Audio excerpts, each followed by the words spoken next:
and I knew my father was, he was going to be very successful at it, and with his career at Union Envelope, he wasn't making millions of dollars, and so he was able to put my sister and myself through college running Goelzer Industries, and I was blown away that he was able to sacrifice, put all that money into our education versus buying equipment and doing things like that. And so when he presented it to me, I said, I think I've got some skill sets that I can bring and help and lend, and let's do it, and we can do this together.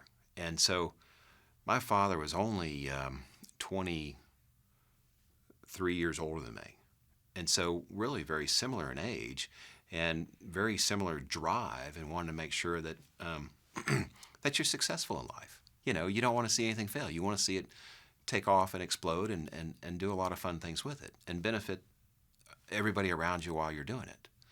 And so, I joined him, and I'm like, okay, what do you want to do? And he's like, well, all this equipment's pretty old, and it's working, but to take it to the next level, we really need to kind of invest in some new equipment.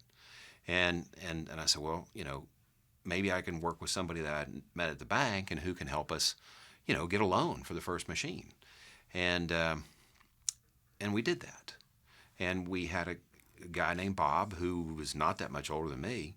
He took a huge interest in our business, and he went to battle back at the bank and said, the Goelzers have everything in place. They just need more equipment, and the character of them is unbelievable. I can vouch for him. I worked with him basically for 2 years inside the bank, and Bob pushed the first $500,000 or $1 million loan through the bank.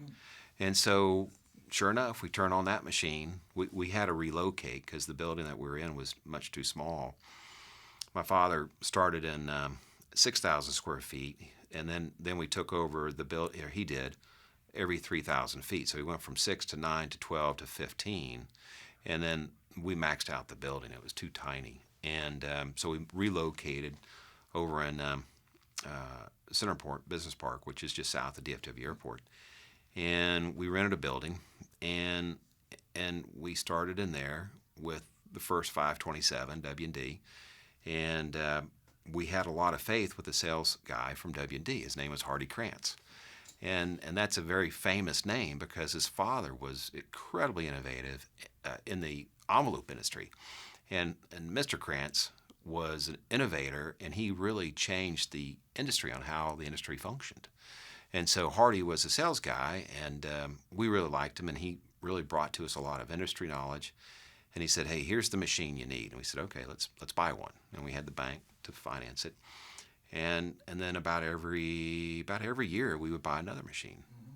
And so we went from being kind of little to a little bit bigger, a little bit bigger, and a little bit bigger.